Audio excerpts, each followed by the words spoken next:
It was 6 o'clock. I was tired. It was time to go home. I did not like my work in the shop. I often had headaches, and my feet were always tired. The streets were hot and busy. Everybody was going home. Their faces looked sad. I passed a flower shop. It was dark and quiet. The flowers smelled sweet, and their leaves were wet. I stopped. I looked in my purse. I had a little money. I went into the shop and bought a bunch of flowers. At home, I put the flowers in a vase. They looked beautiful. I put the vase on the table. I began to make supper. My father came in. "Where's my food?" he said. "Nearly ready, father," I said. He picked up a bottle of whiskey. He poured some into a glass. The bottle was nearly empty. "Give me some money, girl," he said. "I need some more whiskey." "You don't need any more," I said. "Please, father, don't buy any more." "Shut up and give me some money," he said. "I haven't got any," I said. My father was angry. He began to shout at me.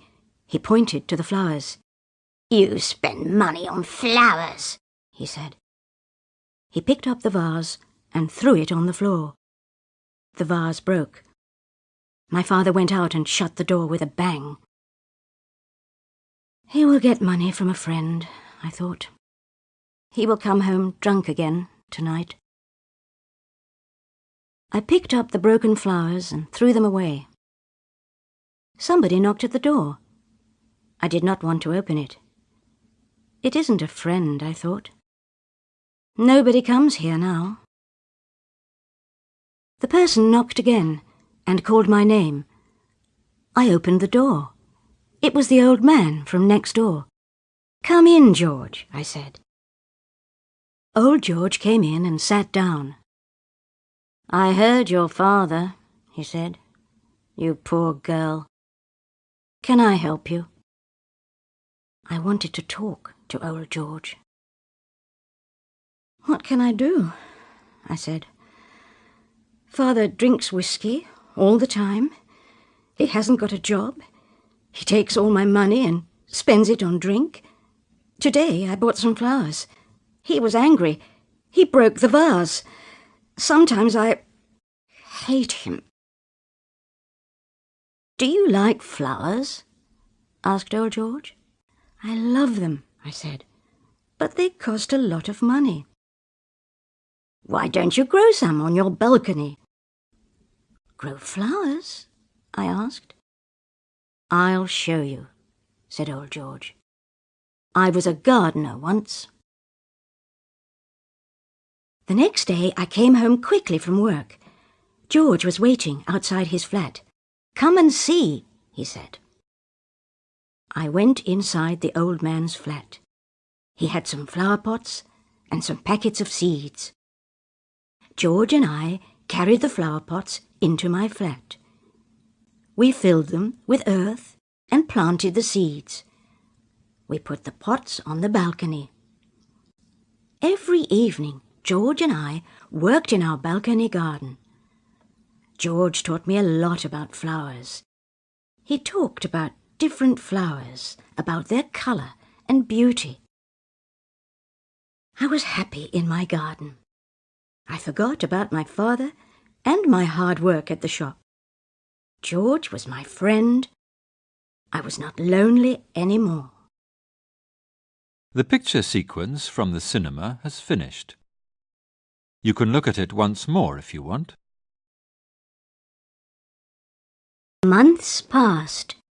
My garden became larger and more beautiful. The flowers opened. My father never came onto the balcony. He did not like flowers. He did not like George. My father was drinking all the time. He always asked me for money, and he often hit me. He looked ill. George was ill too.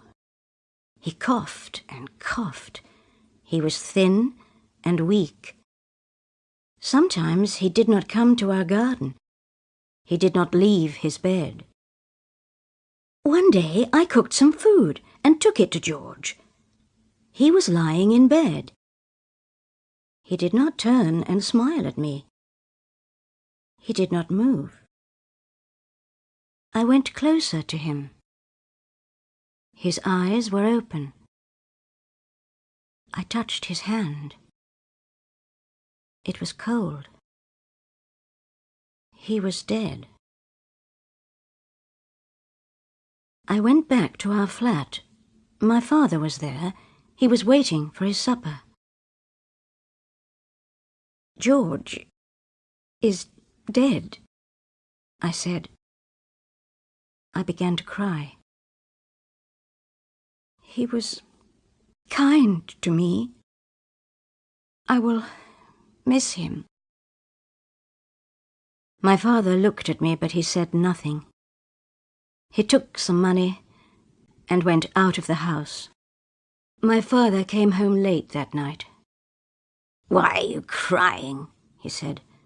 "Are you crying for George? You loved that silly old man, didn't you? What about me? I'm your father. You don't care about me." I said nothing. My father began to shout. "I've got a surprise for you, my girl. A nice young man. What do you think of that? He's a good boy. He's a friend of mine. You need a man, not a garden." I stared at my father. I said nothing. "Look at yourself," my father said. "You're not pretty, and you're getting old. Nobody else will marry you." "No, father, no," I said. "I'm not going to marry anybody. I'm staying here. I don't want to leave my garden."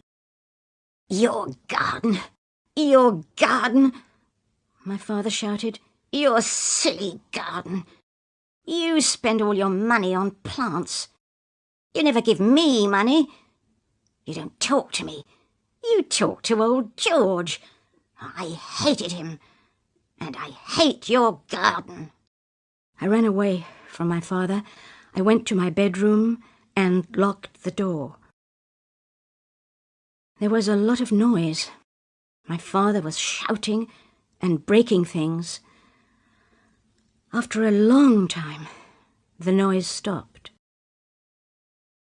I left my bedroom and went to the balcony. The balcony door was open. I looked out.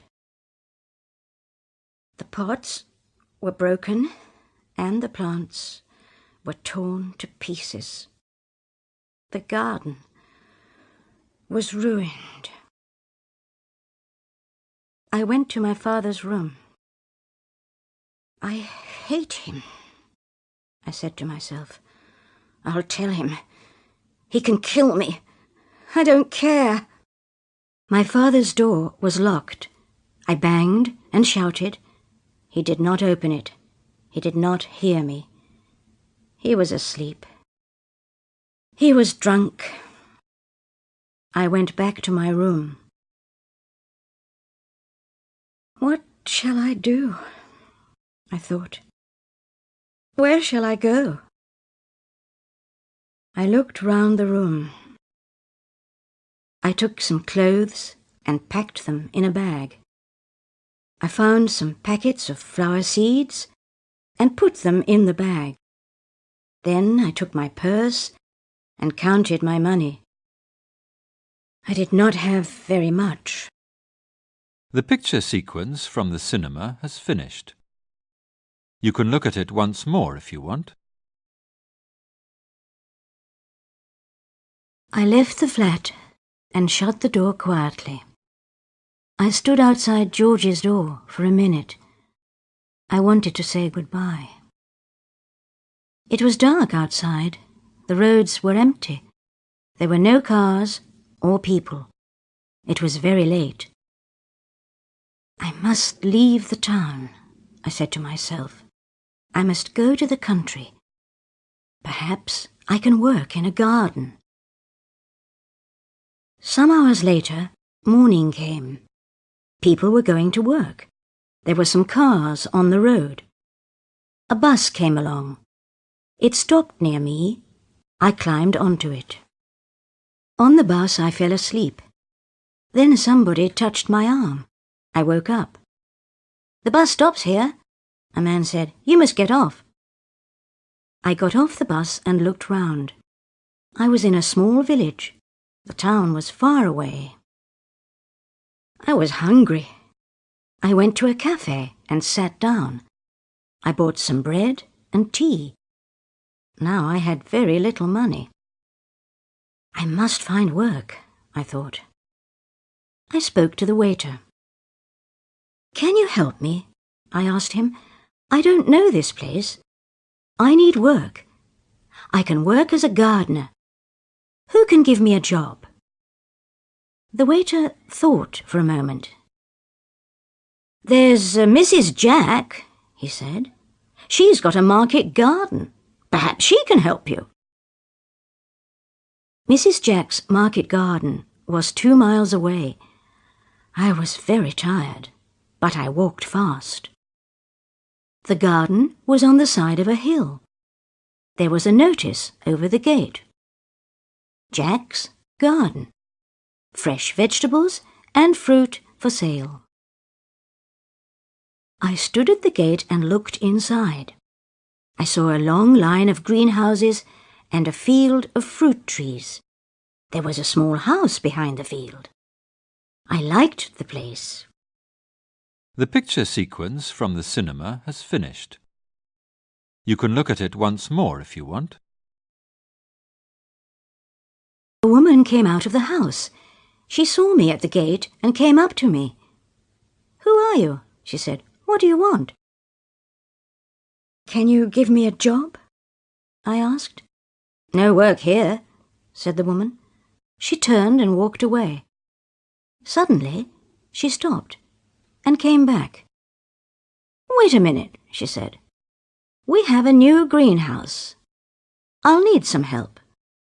Come with me." I followed Mrs. Jack to the house. She asked me many questions about plants and gardening. I knew the answers. Old George was a good teacher. "I'll give you a job," said Mrs. Jack. "You can start today." She smiled for the first time. Mrs. Jack gave me a room in her house. I worked hard for her, and I loved the work.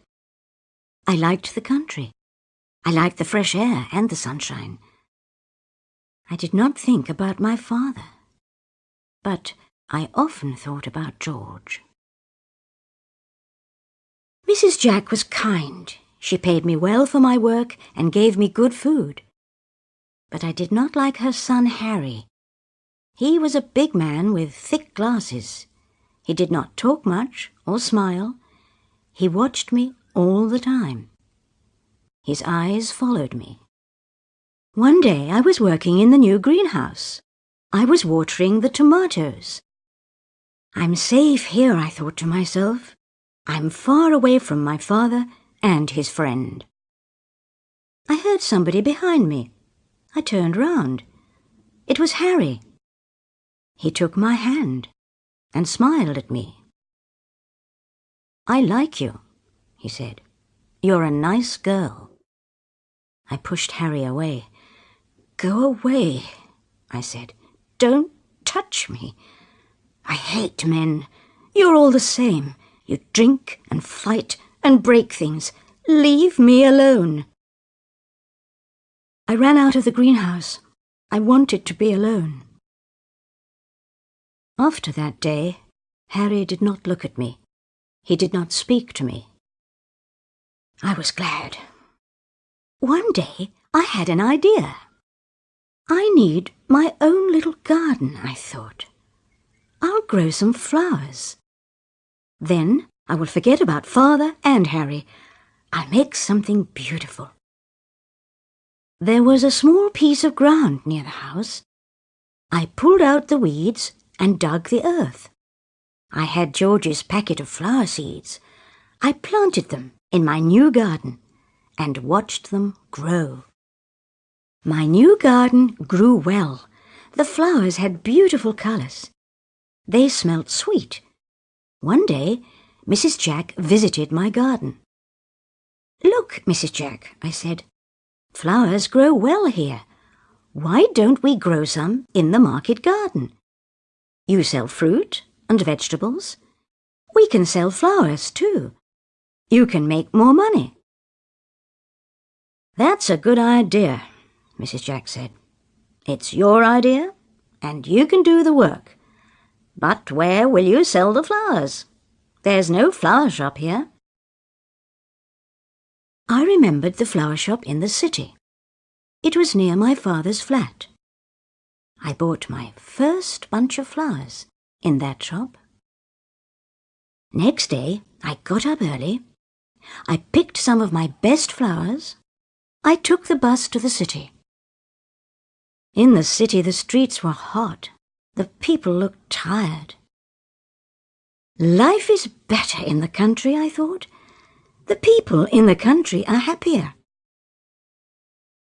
I walked quickly to the flower shop.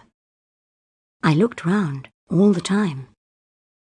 I did not want to meet my father. The people in the shop were friendly. "Yes, we'll buy your flowers," said the manager. "They are very, very beautiful." The picture sequence from the cinema has finished. You can look at it once more if you want. I was pleased. I thought of Mrs. Jack and my garden in the country. I wanted to go back at once. I left the shop and began to walk quickly. On the corner of the street there was a beggar. He was old and very thin. His clothes were dirty. He had dirty hair and red eyes. He put out his hand. "Help me, lady," he said. "Help a poor old man." I knew his voice. I looked at him. It was my father. I wanted to run away. I wanted to go back to the country and forget my father forever. But I stood still. I felt sorry for him. "Father," I said. His old red eyes looked up. There were tears in them. He knew me. "It's you?" he said. "What happened to you, Father?" I asked. "You ran away," he said. "You left me. I was ill for a long time. I was lonely without you. I was a bad father, but you were always a good daughter. You worked hard. I took all your money and sometimes I hit you. I broke up your garden. Don't talk about it, Father," I said. "I wanted to buy whiskey," he said, "but I didn't have any money. My friends left me. They didn't want me anymore. Now I'm a lonely old man. I stand here and beg. Sometimes people give me a little money. I get a little food. I sold the furniture in the flat, but I kept your things for you." I thought again of my new life in the country. I felt all round me the sadness of the city. I took my father's arm. "Come on, Father," I said. "We're going home." There was not much furniture in the flat. There were dirty cups and plates in the kitchen. There was a bad smell of dirt and old food. I looked round sadly. My father saw my face. "Everything is dirty," he said. I can't clean the flat. You made everything nice. I needed you here. I did not say anything. I went to my room. Everything was the same. I thought of my last night at home. It was a long time ago. I went back to my father. I began to clean the flat. The next day, I wrote a letter to Mrs. Jack. I told her everything. I am sorry. I cannot work for you any more, I wrote. I must stay here and look after my father.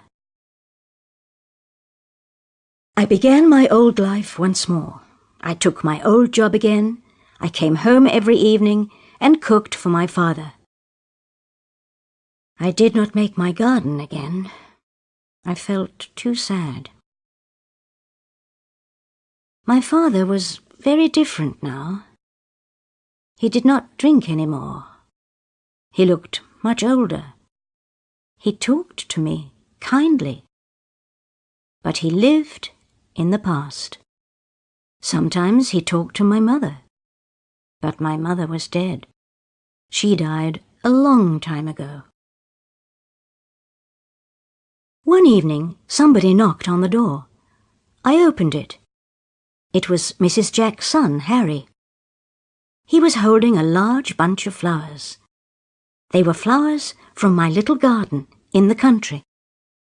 The picture sequence from the cinema has finished. You can look at it once more if you want. We're selling flowers to the flower shop now, he said. I bring them to the city every week. But these are for you. He gave me the flowers and left quickly. The flowers were beautiful. I'll make my balcony garden again, I thought. I worked on my garden every evening. Soon flowers began to grow on the balcony again. My father liked the garden. He sat all day on the balcony. Sometimes he slept. Sometimes he talked to himself. Harry came every week and brought me flowers. He never spoke. He gave me the flowers and went away. Come in and have a cup of tea, Harry, I said one day.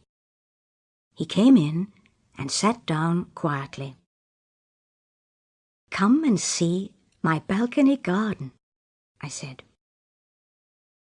My father was sitting on the balcony. Harry sat down beside him. I went to the kitchen and made some tea. I heard their voices. They were laughing. I was happy. The old man needs a friend, I thought. Harry was kind to my father. They talked and laughed. I watched them. I was wrong about Harry, I thought. He is kind and gentle. Every week, Harry came to the flat. He and my father became friends. My father loved his visits. I often looked at Harry. Behind the thick glasses, his eyes were kind and gentle. He often smiled now. I saw other things too. I saw his kindness to my father. I saw his love for flowers. One day I was watering the plants in my balcony garden. My father was asleep in the sun. Harry came up to me. He put his arms round me. I want to ask you something, he said. Yes, Harry, I said. I'm listening. But Harry said nothing. I looked at his eyes. I understood. It's all right, Harry, I said. The answer is yes.